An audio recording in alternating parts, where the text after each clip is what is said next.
കാശിനാഥൻ ഭാഗം 83. രചന അവതരണം ദിവ്യരാജ്. കണ്ണ, എന്താടാ? ആരാ വിളിച്ചേ? എന്തേലും പ്രശ്നമുണ്ടോ? കാശിയുടെ മുഖം മാറിയത് കണ്ടതും സെന്തിൽ തിരക്കി. വിളിച്ചത് ജോവിനാ. കോളേജിൽ എൻ്റെ ഒപ്പം ഉണ്ടായിരുന്നില്ലേ അവൻ. ഏത്? ആ നസ്രാണി ചെക്കനോ? പാച്ചൻ നെറ്റി ചുളിച്ചു. ഒന്ന് മൂളിയായുള്ളവൻ. അവൻ എന്നാ പറഞ്ഞു? എന്തേലും വിശേഷിച്ചുണ്ടോ? സെന്തിൽ എടുത്തു ചോദിച്ചു. ഒരു വിശേഷമുണ്ടായടാ. ആ ക്രിസ്റ്റഫറില്ലേ, അയാൾ മരിച്ചു. മരിച്ചോ? 3 പേരും ഒരുപോലെ നിലവിളിച്ചു പോയി. ആത്മഹത്യയായിരുന്നെന്ന്. ചെയ്തു കൂട്ടിയതൊക്കെ ഒരുപാടുണ്ട്. ഇനിയും അതിൻ്റെ ഭാരം പേറി കേസും കോടതിയെന്നും പറഞ്ഞ് അലയാൻ വയ്യെന്നും ഒറ്റപ്പെടലും ഏകാന്തതയും ഭ്രാന്ത് പിടിപ്പിക്കുവാണെന്നൊക്കെ എഴുതി വച്ചിട്ടാ പോയത്. നെടുവീർപ്പെട്ടതും. പാപത്തിന് ശമ്പളം മരണം, അത്ര തന്നെ. സെന്തിൽ കാശിയുടെ തോളിൽ തട്ടി. അതെ, ഇതിൻ്റെ പേരിൽ നീ ടെൻഷനാവാൻ നിൽക്കണ്ട. അവൻ ചെയ്തു കൂട്ടിയതിന് ഫലം അവനും അനുഭവിച്ചു, അത്ര തന്നെ. പിന്നെ ഡിപ്രഷന് ട്രീറ്റ്മെൻറ്റിലായിരുന്നില്ലേ അവനും? നന്ദനത് പറയുമ്പോൾ അതേ എന്ന് തലയാട്ടിയവൻ. അപ്പോൾ പിന്നെ ഇങ്ങനെ ചെയ്തതിൽ അതിശയമില്ല. ഒക്കെ വിട്. എന്താ സെന്തി അപ്പോൾ ഇനി എന്നതാ? അവള് കെട്ടിന് സമ്മതിച്ച സ്ഥിതിക്ക് അതിൻ്റെ കാര്യങ്ങൾ തീരുമാനിച്ചുറപ്പിക്കണ്ടേ? നന്ദൻ അവനെ നോക്കുമ്പോൾ അതേ എന്ന് തലയാട്ടി. എത്രയും പെട്ടെന്ന് ഒക്കത്തിനും ഒരു തീരുമാനമെടുത്തേക്ക്. അവളുടെ മനസ്സ് എപ്പം മാറുമെന്ന് പറയാനൊക്കൂല. പാച്ചനത് പറയുമ്പോൾ അവനെ കടുപ്പിച്ചൊന്ന് നോക്കി സെന്തിൽ. ചിരി കടിച്ചു പിടിച്ച് നിന്നേയുള്ളവൻ. എന്നാ നമുക്കിറങ്ങാടാ. കുറച്ചു മാറി സ്റ്റേഷനോട് ചേർന്ന പുരയിടത്തിലെ വലിയ മാവിൻ ചോട്ടിലിരുന്ന ഗൗരിയെ നോക്കി സെന്തിൽ. അതേസമയം ഒരു ഓട്ടോയുമായി അവളുടെ അമ്മ വന്നിരുന്നു. പിന്നെ അധികം വൈകാതെ അവരോട് യാത്ര പറഞ്ഞ് രണ്ടാളും പിരിഞ്ഞു. പിന്നാലെ മറ്റുള്ളവരും. ക്രിസ്റ്റിയുടെ മരണവാർത്ത അറിഞ്ഞപാടെ സ്പെഷ്യലി ബുക്ക് ചെയ്ത ഫ്ലൈറ്റിൽ നാട്ടിലേക്ക് തിരിച്ചതായിരുന്നു സഞ്ജയും മനീഷും ആസിഫും. സഞ്ജയ് ആകെ തകർന്ന മട്ടാണ്. എല്ലാവരുമൊത്തുള്ള നല്ല നിമിഷങ്ങളിൽ അവനെയും ചേർത്ത് പിടിച്ചു നിൽക്കുന്ന ചിത്രങ്ങളിലൂടെ വെറുതെ സ്ക്രോൾ ചെയ്ത് നീങ്ങുമ്പോൾ കണ്ണുകൾ നിറഞ്ഞുകൊണ്ടിരുന്നു. വെറുമൊരു ഫ്രണ്ട്ഷിപ്പിനുമപ്പുറം അവൻ തനിക്ക് മറ്റാരെല്ലാമോ ആയിരുന്നു. തൻ്റെ മനസാക്ഷി സൂക്ഷിപ്പുകാരനും പാർട്ട്ണറും ഒക്കെ അവനായിരുന്നു. തൻ്റെ ശരിക്കുള്ള ഐഡൻറ്റിറ്റി ആദ്യമായി തിരിച്ചറിഞ്ഞതും തൻ്റെ ആവശ്യങ്ങളെ നിറവേറ്റി തന്നതും അവനാ. ജീവിതത്തിൽ അവന് പകരം ആര് വന്നാലും അവനോളം ആവില്ല നെടുവീർപ്പെട്ടവൻ. സഞ്ജു, എനിക്കിനിയും പിടിച്ചു നിൽക്കാൻ കഴിയില്ലടാ. പോലീസ് സ്റ്റേഷനിൽ ഹാജരാവാൻ സമ്മൻസ് വന്നിരിക്കുക. ഭയം തോന്നുന്നു. പോലീസുകാരുടെ 3-ാം മുറയും തല്ലും എന്താണെന്ന് നമ്മൾ പഠിച്ചതിലും ക്രൂരമാ. ഞാൻ അറിഞ്ഞതാടാ ഒരിക്കൽ. ഇനിയും വേദന തിന്നാൻ വയ്യ. ഒറ്റ സങ്കടം മാത്രമേ ഉള്ളൂ. അത് നിന്നെയും നമ്മുടെ ഫ്രണ്ട്സിനെയും പിരിയുന്ന കാര്യം ഓർത്തിട്ടാ. അത്രയും പറയുമ്പോൾ അവൻ്റെ കരച്ചിലും ഏങ്ങലടിയും കേട്ടിരുന്നു. മരിക്കുന്നതിന് തൊട്ട് മുൻപ് ക്രിസ്റ്റി അവൻ അയച്ച വാട്സപ്പ് മെസ്സേജ് അവൻ്റെ ഹൃദയം പൊള്ളിച്ചു. വീണ്ടും വീണ്ടും ക്രിസ്റ്റിയുടെ ഓർമ്മകളിൽ നീറുമ്പോഴും കാശിനാഥനോടുള്ള പക എരിയുകയായിരുന്നു അവനിൽ. ആഹാ, ഇനിയിപ്പോൾ ഗ്ലൂമി അടിച്ചിരിക്കാൻ കാരണം കിട്ടിപ്പോയി. ഇനി ഇന്നത്തെ ദിവസം ഇതിൻ്റെ പേരിലങ്ങ് ഇല്ലാണ്ടാക്കി കളഞ്ഞോണം കേട്ടോ കണ്ണേട്ടാ. വന്നത് മുതൽ ജനാലയുടെ വാതിൽക്കൽ നിന്ന് പുറത്തേക്ക് നോക്കി നിൽക്കുന്ന കാശിനാഥനോട് ഒരല്പം ഈർഷ്യയോടെ പറഞ്ഞു വൈശു. അതല്ലടാ, പെട്ടെന്ന് അവൻ മരിച്ചു എന്ന് കേട്ടപ്പോൾ ഒരു ഷോക്ക്. അവൻ ഇങ്ങനൊരു കടുങ്കൈ ചെയ്യുമെന്ന് ഞാനും കരുതിയില്ലടാ. ഇതിപ്പോൾ എന്തോ ഒരു വല്ലായ്മ. നെഞ്ചൊന്ന് തടവിയതും വൈശു അവൻ്റെ തോളിലൊന്ന് തല്ലി. ഇതാ ഈ കണ്ണേട്ടൻ്റെ കുഴപ്പം. പുറമേ നോക്കിയാൽ സ്ട്രോങ് ആണ്, എന്നാൽ മനസ്സ് ലോലമാ. എന്തേലും ഇത്തിരി മതി ഡോക്ടർക്ക് മൂഡ് ഓഫ് ആവാൻ. അത്രയും പറഞ്ഞ് ആ നെഞ്ചിലൊന്ന് ചേർന്നവൾ. എന്നാലും ഞാനൊരു മരണത്തിന് ഉത്തരവാദിയായില്ലേ? വീണ്ടും പറഞ്ഞതും. ചെക്ക, പറയേണ്ടത് ഞാൻ പറഞ്ഞു. ഈ മരിച്ചയാൾ അത്ര പുണ്യാളനൊന്നുമല്ലല്ലോ ഇങ്ങനെ സങ്കടപ്പെടാൻ. നിങ്ങളെയും ഇതുപോലെ ഒത്തിരി ദ്രോഹിച്ചില്ലേ? ഇനിയും അവനെ ഓർത്ത് വെറുതെ സമയം വേസ്റ്റാക്കിയാലുണ്ടല്ലോ. കനത്തിലൊന്ന് നോക്കിക്കൊണ്ട് അവൻ്റെ തോളിലൂടെ കൈയിട്ട് ആ നെഞ്ചിലേക്ക് ചേർന്നു. അതെ ഡോക്ടർ സാറേ, നമുക്ക് ആലോചിച്ചിരിക്കാനേ ഒത്തിരിയും ഉണ്ടല്ലോ. അതിനിടയിൽ ഇതൊന്നും വേണ്ടാട്ടോ. അവൻ്റെ കവളിലൊന്ന് തഴുകിയവൾ. നറുചിരിയോടെ അവളെയും ചേർത്ത് പിടിച്ചു നിന്നു കാശിനാഥൻ. ജീവനറ്റ് കിടക്കുന്ന ക്രിസ്റ്റിയുടെ ശവശരീരം മോർച്ചറിയിൽ നിന്ന് ഏറ്റുവാങ്ങി അവൻ്റെ ബന്ധുക്കളും സുഹൃത്തുക്കളും ചേർന്ന്. സഞ്ജയുടെ വിരലുകൾ അവൻ്റെ തണുത്തുറഞ്ഞ കവളിലൂടെ തഴുകുമ്പോൾ കണ്ണുകൾ നിറഞ്ഞു തുളുമ്പി. ഇനി അവനില്ലെന്ന യാഥാർത്ഥ്യം ഉൾക്കൊള്ളാനാവാതെ നെഞ്ച് പിടയുന്നുണ്ടായിരുന്നു. ക്രിസ്റ്റി, എന്തിനാടാ എന്നെ തനിച്ചാക്കിയേ? നിനക്ക് ഞാനില്ലായിരുന്നോ എന്തിനും ഏതിനും? അതുവരെ അടക്കിപ്പിടിച്ച നൊമ്പരം ഒരലർച്ചയോടെ പുറത്തേക്ക് ചാടി അവനിൽ നിന്നും. നരേഷും മനീഷും ആസിഫും കൂടി അവനെ ചേർത്ത് പിടിച്ച് ആശ്വസിപ്പിക്കാൻ നോക്കിയിട്ടും അവൻ്റെ നോവടങ്ങിയില്ല. വീണ്ടും വീണ്ടും ഒച്ചത്തിൽ കരഞ്ഞുകൊണ്ടേയിരുന്നു. ക്രിസ്റ്റിയുടെ അടക്ക ശുശ്രൂഷയ്ക്ക് ശേഷം അവൻ ഒറ്റയ്ക്ക് താമസിച്ച ഫ്ലാറ്റിൽ തന്നെ തങ്ങി. നരേഷും സഞ്ജയും ആസിഫും മനീഷും. അവൻ്റെ അവസാന ശ്വാസവും നിലച്ചത് ആ ചുമരുകൾക്കുള്ളിലെന്നത് വേദനിപ്പിച്ചുകൊണ്ടേയിരുന്നു അവരെ.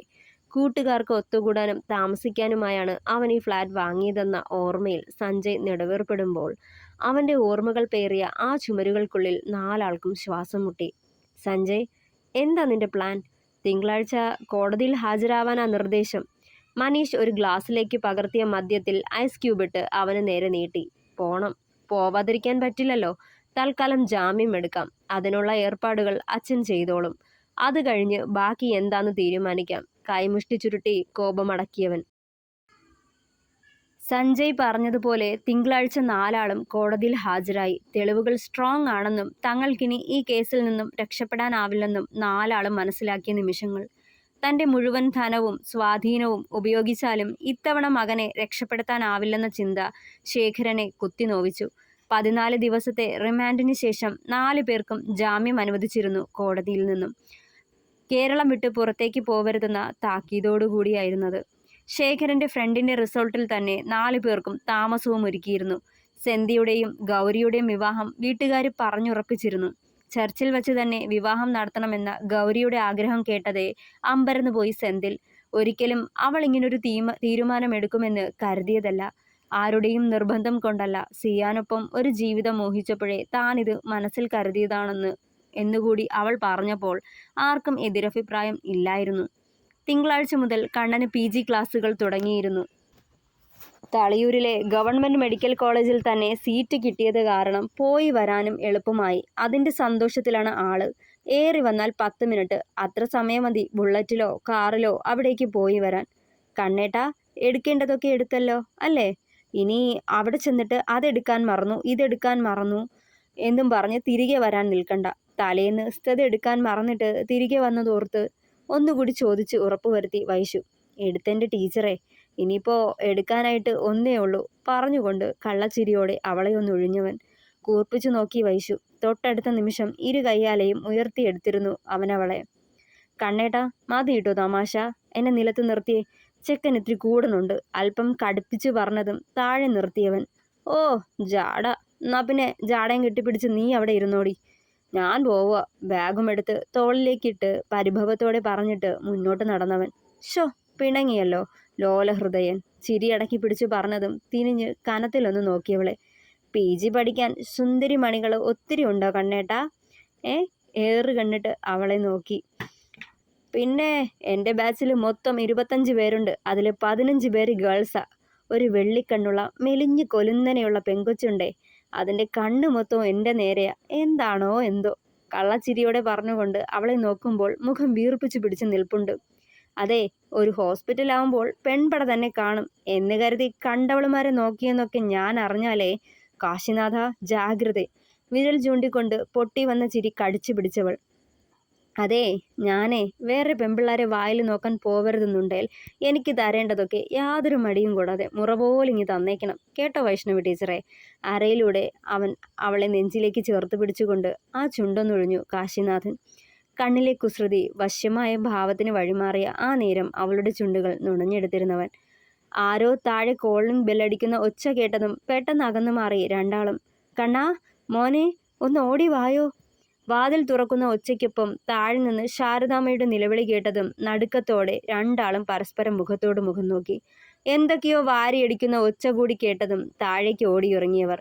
അറഞ്ഞുതുള്ളി കയ്യിൽ കിട്ടിയതൊക്കെ വാരി നിലത്തടിച്ച് നശിപ്പിക്കുന്ന ശേഖരനെ കണ്ടതേ ഒരു നിമിഷം നടുങ്ങിപ്പോയി കാശിനാഥൻ. ഭ്രാന്ത് പിടിച്ച അവസ്ഥയിലായിരുന്നു അയാൾ. കാശിനാഥനെ കണ്ടതും ഒരു മൂലയ്ക്ക് ഒളിച്ചു നിന്ന ശാരദാമ്മയും സന്ധ്യയും കൂടി അവൻ അരികിലേക്ക് ഓടിയെത്തി. മോനെ, ഇയാൾ വന്ന പാടെ നിന്നെ അന്വേഷിച്ചിട്ടാ ഒക്കെയും കാട്ടിക്കൂട്ടിയെ. വിറയോടെ അവരത് പറയുമ്പോൾ ശേഖരന്റെ കത്തുന്ന മിഴികൾ കാശിനാഥനെ തേടിയെത്തിയിരുന്നു. നിന്നെ ഞാൻ വെറുതെ വിടില്ലടാ. ആദ്യം എൻ്റെ സുഭദ്ര, പിന്നെ ഇപ്പോൾ എൻ്റെ മകനെയും അവൻ്റെ കൂട്ടുകാരെയും. പാഞ്ഞു വന്ന് കാശിനാഥൻ്റെ ഷർട്ടിൽ കയറി പിടിച്ചയാൾ. അയ്യോ എൻ്റെ കുഞ്ഞ്, അയ്യോ കണ്ണേട്ട, അയ്യോ കുഞ്ഞെ. 3 പേരും കൂടി അലറി വിളിച്ചുപോയി. ഈ നേരം കാശിനാഥൻ അയാളുടെ കൈ പിടിച്ച് പിന്നിലേക്ക് ഒതുക്കി വെച്ച് ചുമരിലേക്ക് അയാളെ ചേർത്ത് പിടിച്ചു. തൻ്റെ പെങ്ങളും മകനും അവൻ്റെ സുഹൃത്തുക്കളും അനുഭവിക്കുന്നതും കർമ്മഫലമാ. അവനൊക്കെ ചെയ്തു കൂട്ടിയതിനൊക്കെ ചേർത്ത് കിട്ടിയതാ. അതിന് എൻ്റെ മെക്കിട്ട് കയറിയാലുണ്ടല്ലോ. കാലി അടക്കി പിടിച്ചവൻ. വൈശു, നീ നന്ദനെ വിളിക്ക്. ഇയാളെ വീട് കയറി ആക്രമിച്ചെന്ന് പറയും. അലർച്ചയോടെ പറയുമ്പോൾ അവൻ്റെ കൈക്കുള്ളിൽ കിടന്ന് കുതറുകയായിരുന്നു ശേഖരൻ. തന്നെ ഞാൻ കൈവയ്ക്കുന്നില്ല, വേണ്ടാന്ന് വച്ചിട്ടാ. താൻ അനുഭവിക്കാൻ കിടക്കുന്നേയുള്ളൂ. മകനോടൊപ്പം താനിക്കും ജയിലിൽ കിടക്കാം, കലിയടക്കി പറഞ്ഞവൻ. അല്പം കഴിഞ്ഞതും നന്ദൻ ഒരു വണ്ടിയിൽ പോലീസുകാരുമായി എത്തിയിരുന്നു. വന്ന പാടെ നിലത്ത് കിടന്ന ശേഖരന് 2 ചവിട്ടുകൂടി കൊടുത്ത് വലിച്ചെഴുന്നേൽപ്പിച്ച് ജീപ്പിലേക്ക് കയറ്റിയിരുന്നു. കൊലപാതക ശ്രമം, വീട് കയറി ആക്രമണം, അതും സ്ത്രീകളെ അടക്കം. തനിക്കുള്ള പണി ഞാൻ കരുതിക്കോളാം. കലിയോടെ അയാളുടെ കവിളിൽ ആഞ്ഞടിച്ചു നന്ദൻ. നിനക്ക് ഞാൻ വെച്ചിട്ടുണ്ടടാ, വെറുതെ വിടില്ല. ഞാൻ തിരിച്ചു വരും. ജീപ്പിൽ കയറിയിരിക്കുമ്പോഴും അപമാനിതനായ ശേഖരൻ വിളിച്ചു കൂവുന്നുണ്ടായിരുന്നു. എൻ്റെ കണ്ണേട്ടാ, ശരിക്കും ഭയന്നു കേട്ടോ. നെഞ്ചിൽ കൈവച്ച് ഹിതപ്പാറ്റുന്നതിനിടെ വൈശു അത് പറയുന്നുണ്ടായിരുന്നു. അയാളുടെ ഈ വരവ് കുറച്ചു മുന്നേ ഞാൻ പ്രതീക്ഷിച്ചതാ വൈശു. ആ ക്രിസ്റ്റഫറിൻ്റെ മരണം കൂടി ആയതും അയാൾ നല്ലോണം വിരണ്ടിട്ടുണ്ട്. ശിക്ഷ കിട്ടുമെന്ന് ഉറപ്പാണ്. അതിൻ്റെ പരവേശം, നിശ്വാസത്തോടെ പറഞ്ഞവൻ. അനുഭവിക്കട്ടെ, അത്രമാത്രം ചെയ്തു കൂട്ടിയതല്ലേ, വൈശു കലിയടങ്ങാതെ പറഞ്ഞു. കാനായി പറമ്പിൽ ത്രേസ്യാക്കുട്ടി മകൻ സെന്തിൽ, നിനക്ക് ഈ നിൽക്കുന്ന ഗൗരിയെ വിവാഹം ചെയ്യാൻ സമ്മതമാണോ? തുറന്നു വച്ച വേദപുസ്തകത്തിനു മുന്നിൽ നിന്ന് വികാരിയച്ഛൻ അത് ചോദിക്കുമ്പോൾ സെന്തിയുടെ കണ്ണുകൾ ഗൗരിയിൽ തറഞ്ഞു നിന്നു. ഇളം റോസ് നിറത്തിലെ ലഹങ്കയണിഞ്ഞ് ഒരു മണവാട്ടിയെ പോലെ മനസമ്മതത്തിനായി ഒരുങ്ങി നിൽക്കുകയായിരുന്നവൾ. സമ്മതമാണ്. നിറഞ്ഞ മനസ്സോടെ അവളത് പറയുമ്പോൾ ഗൗരിയുടെ കണ്ണുകൾ ഈറനായി. സിയാന്റെ മുഖമോർത്തു. തേവള്ളിമുറ്റത്ത് അശോകൻ മകൾ ഗൗരി, ഈ നിൽക്കുന്ന സെന്തിലിനെ വിവാഹം ചെയ്യാൻ നിനക്ക് സമ്മതമാണോ? ആ ചോദ്യത്തിനുള്ള മറുപടിക്കായി വികാരിയച്ഛൻ മാത്രമല്ല, കൂടി നിന്നവരെല്ലാം അവളെ ഉറ്റുനോക്കി. സമ്മതമാണ്. ഗൗരി അത് പറയുമ്പോൾ കണ്ണുകൾ നിറഞ്ഞൊഴുങ്ങിയിരുന്നു. വികാരിയച്ഛൻ ആശീർവദിച്ചു നൽകിയ മോതിരം പരസ്പരം കൈമാറുമ്പോൾ ഇരുവരും പരസ്പരം മുഖത്തോട് മുഖം നോക്കി. അപ്പോഴും ഗൗരിയുടെ കണ്ണുകളിൽ സിയാന്റെ ഓർമ്മകളുടെ നീർ പെയ്ത്തു തന്നെ ഉണ്ടായിരുന്നു. മനസമ്മതവും മോതിരമണിയിക്കലും കഴിഞ്ഞ് ചർച്ച് ഹാളിൽ അറേഞ്ച് ചെയ്തിരുന്ന വിരുന്നിനെ സംബന്ധിച്ച് ബന്ധുക്കളൊക്കെ അവരവരുടെ വീടുകളിലേക്ക് മടങ്ങി. പള്ളി അങ്കണത്തിലെ വലിയ അത്തിമരത്തിന് ചോട്ടിലായി ഇരിപ്പ് പിടിച്ചു ഗൗരി. തൊട്ടടുത്തായി സെന്തിലും. കുറച്ചകലെ പള്ളിവക ഹാളിൽ തന്നെ നന്ദനും ഗായുവും പാച്ചുവും അച്ചുവും വൈശുവും കാശിയും ഒത്തുകൂടുമ്പോഴുള്ള സ്ഥിരം കലാപരിപാടി. പാച്ചൻ്റെ വക താറ്റായിരുന്നു സെന്തിയെ. ചിരിച്ചു കുഴഞ്ഞങ്ങിരിക്കുമ്പോഴാണ് ഒറ്റയ്ക്കിരുന്ന് ഓരോന്നും ചിന്തിച്ചു കൂട്ടുന്നവളെ കണ്ടത്. പിന്നെ അവൾക്കരികിലേക്ക് ചെല്ലുകയായിരുന്നു സെന്തിൽ. ഗൗരി, തൻ്റെ പേര് പതിപ്പിച്ച മോതിരമണിഞ്ഞിരിക്കുന്ന അവളുടെ വലതു കൈയിൽ മെല്ലെ കൈചേർത്ത് വച്ചതും മുഖമുയർത്തി നോക്കിയവൾ. എന്താടോ, താൻ ഹാപ്പിയല്ലേ? നേർത്ത നാദത്തോടെ ചോദിക്കുമ്പോൾ ദുഃഖങ്ങൾ ഉള്ളിൽ ഒളിപ്പിച്ചൊരു ചിരിയോടെ അവൾ അതേ എന്ന് തലയാട്ടിയിരുന്നു. പിന്നെന്തേ, വല്ലാത്തൊരു നോവ് ഈ മുഖത്ത്. അവളെ ചേർത്ത് പിടിച്ചവൻ തൻ്റേതാണെന്നുള്ള അധികാരത്തോടെ ആ തോളിലേക്ക് ചാഞ്ഞിരുന്ന് പൊട്ടിക്കരഞ്ഞു പോയവൾ. അതുവരെ ഉള്ളിൽ പിടിച്ചടക്കി വെച്ച ദുഃഖങ്ങൾക്ക് അവൾ നൽകിയ ഗൗരവത്തിൻ്റെ മുഖംമൂടി അഴിഞ്ഞു വീണ പോലെ. പറയ്, എന്താടാ? നിറുകിൽ മെല്ലെ തലോടിയവൻ. നിക്ക് ഇച്ചായനെ മനസ്സറിഞ്ഞ് സ്നേഹിക്കാൻ ആവുമെന്നോർക്കുമ്പോൾ വല്ലാത്ത കുറ്റബോധം തോന്നാം. എന്നെ സ്നേഹിക്കുക മാത്രം ചെയ്ത ഇയാളുടെ സന്തോഷം കൂടി ഞാൻ കാരണം നഷ്ടപ്പെടുമോന്ന് എനിക്ക് ഭയമായി ഇച്ചായ. ഇച്ചായൻ്റെ നല്ലൊരു പാതിയായി പ്രണയം മാത്രം പകരാൻ എനിക്കാവുമോന്ന്. ഉള്ളിലെ ആദ്യം മറയ്ക്കാതെ അവൾ ആ നെഞ്ചിൻ തണലിൽ അഭയം തേടി. ഗൗരി, പ്രണയം മാത്രമല്ലടോ ജീവിതം. അതിൽ വിരഹവും നോവും നൊമ്പരങ്ങളും ഒക്കെയുണ്ട്. അതുകൊണ്ട് അത് വിട്. എന്നെ വേദനിപ്പിക്കേണ്ടി വരുമോ എന്നുള്ള നിന്റെ ഈ ആധിയില്ലേ, അത് തന്നെ എന്നോടുള്ള പ്രണയം കൊണ്ടാകൊച്ചേ. നിന്റെ മനസ്സിൽ ഞാനുണ്ട്. അതുകൊണ്ടാ ഞാൻ വേദനപ്പെടുന്നത്, നീ ആഗ്രഹിക്കാത്തത്. ഈ നിനക്ക് എന്നെ ഉൾക്കൊള്ളാനാണോ ഗൗരി പ്രയാസം? അഥവാ ഇനി കഴിഞ്ഞില്ലേലും ഞാൻ കാത്തിരുന്നോളാം, എത്ര നാൾ വേണേലും. അവളുടെ നെറുകിൽ മെല്ലെ അമർത്തി മുത്തിയവൻ അതീവ പ്രണയത്തോടെ. ആ നെഞ്ചിലേക്ക് വീണ്ടും കുറുകി കൂടുമ്പോൾ വീണ്ടും വീണ്ടും അവനിലേക്ക് ലയിച്ചു ചേരുകയായിരുന്നവൾ അറിയാതെ. സെന്തിയുടെയും ഗൗരിയുടെയും വിവാഹം 1 മാസത്തിനുള്ളിൽ നടത്താമെന്ന തീരുമാനത്തിൽ ഡേറ്റും ഫിക്സ് ചെയ്തിരുന്നു. പിന്നീടുള്ള ദിവസങ്ങൾ വിവാഹത്തിൻ്റെ ഒരുക്കങ്ങളുടേതായിരുന്നെങ്കിലും ഇതിനിടയിൽ 2 തവണ കേസിൻ്റെ ഭാഗമായി വിസ്താരത്തിനായി ഗൗരിയെ കോടതിയിൽ വിളിപ്പിച്ചിരുന്നു. സഞ്ജയ്ക്ക് വേണ്ടി വാദിക്കാൻ കൊടി കെട്ടിയ ക്രിമിനൽ ലോയറെ കൊണ്ടുവന്നെങ്കിലും അവർക്കെതിരായുള്ള തെളിവുകൾ ശക്തമായതുകൊണ്ട് കേസ് പരാജയപ്പെടുമെന്ന കാര്യത്തിൽ ഉറപ്പായി. ഈ കാര്യത്തിൽ ഒന്നും ചെയ്യാനാവാതെ വെറുതെ ഒരു നോക്കുകുത്തിയായിരിക്കാനേ ഗണേശനും കഴിഞ്ഞുള്ളൂ. അന്ന് തൻ്റെ കൺമുന്നിൽ നടന്നതൊക്കെ അതേപടി പറയുമ്പോൾ പലതവണ നെഞ്ച് നീറി കരഞ്ഞു ഗൗരി. ആ കാഴ്ച അവിടെ കൂടിയവരെയും വേദനയിലാഴ്ത്തി. 5 മനുഷ്യമൃഗങ്ങളും കൂടി തച്ചുടച്ചു കളഞ്ഞ ആ ജീവന്റെ കാര്യം പറയുമ്പോൾ സിയാന്റെ പുഞ്ചിരിക്കുന്ന കുസൃതി നിറഞ്ഞ ആ മുഖമായിരുന്നു അവളുടെ മനസ്സിൽ. അവന് നീതി കിട്ടണമെന്ന അടങ്ങാത്ത വാഞ്ഛ. സിയാന്റെ മരണത്തോടെ സമനില തെറ്റിയ ഗൗരിയുടെ പുലമ്പലുകളാണ് ഇതെന്ന് സ്ഥാപിക്കാൻ വിദഗ്ധമായി ശ്രമിച്ച പ്രതിഭാഗം വക്കീലിന്റെ നീക്കത്തെ തച്ചു തരിപ്പണമാക്കിക്കൊണ്ടായിരുന്നു സഞ്ജയും കൂട്ടരും ചെയ്ത നെറുകേടുകളടക്കം സിയാൻ തന്റെ മുന്നിൽ കിടന്ന് മരിച്ചതുവരെയുള്ള കാശിനാഥന്റെ വെളിപ്പെടുത്തലുകൾ. കോടതി മുന്നിൽ കാശിനാഥനൊക്കെയും വിളിച്ചു പറയുമ്പോൾ ഉരുകിയൊലിച്ചു നിന്നുപോയി 4 പേരും. ക്രിസ്റ്റഫർ ഈ അപമാനത്തിൽ നിന്ന് രക്ഷപ്പെട്ടല്ലോ എന്ന ചിന്തയിലായിരുന്നു അവരും. ഭാര്യമാരുടെയും മക്കളുടെയും മറ്റു കുടുംബാംഗങ്ങളുടെയും മുന്നിൽ ഒന്നുമല്ലാതായി തീർന്നു നരേഷും മനീഷും ആസിഫും.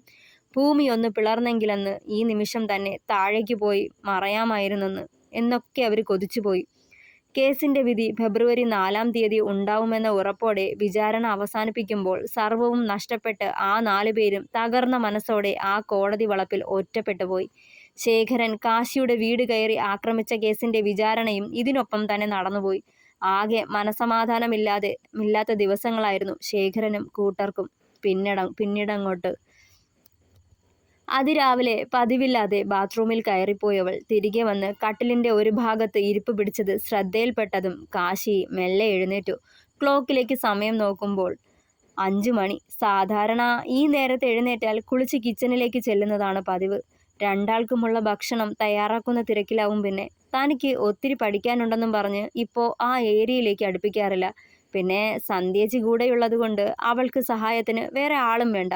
ഓർത്തുകൊണ്ട് വൈശുവിനെ നോക്കുമ്പോൾ കണ്ണു തുടയ്ക്കുന്നുണ്ട്. അത് കണ്ടതേ നെറ്റി ചുളിഞ്ഞവൻ്റെ. ഇവൾക്കിതെന്തു പറ്റി എന്ന് ചിന്തയിൽ. വൈശുവേ, എന്താടി? മുഖം കുനിച്ചിരുന്നവളുടെ തോളിൽ മെയിലെ കൈവച്ചതും ഒരു കരച്ചിലോടെ ആ നെഞ്ചിലേക്ക് പതുങ്ങിച്ചേർന്നു. എന്താടി? ആദിയോടെ അവളുടെ മുഖം കൈക്കുമ്പിളിൽ ഒതുക്കുമ്പോൾ അവൻ്റെ കൈ പിടിച്ചെടുത്ത് വൈശു ആ കൈക്കുള്ളിലേക്ക് എന്തോ ഒന്ന് തിരുക്കി വയ്ക്കുന്നത് കണ്ട് നെറ്റി ചുളിച്ചുകൊണ്ട് ഉള്ളം കൈ തുറക്കി. 2 ചുവന്ന വരകൾ തെളിഞ്ഞു കണ്ട പ്രഗ്നൻസി ഡിറ്റക്റ്റിംഗ് സ്ട്രിപ്പ് കണ്ടതേ കണ്ണുകൾ വിടർന്നവൻ്റെ. തുടരും. പ്രിയപ്പെട്ടവരെ, അഭിപ്രായങ്ങൾ പറയണേ. കഥ ഇഷ്ടമായാൽ ഷെയർ ചെയ്യുക, കമൻറ്റ് ചെയ്യുക, സപ്പോർട്ട് ചെയ്യുക, ഹൈപ്പ് ചെയ്യുക, സബ്സ്ക്രൈബ് ചെയ്യുക. പിന്നെ നമ്മുടെ കഥ ക്ലൈമാക്സിലോട്ടാണ്. ഇനി ഏറിപ്പോയാൽ ഒരു 3 പാർട്ട് അത്രേ ഉണ്ടാവുള്ളൂ കേട്ടോ. അപ്പോൾ സപ്പോർട്ട് ചെയ്യുന്ന എല്ലാവർക്കും താങ്ക് യു.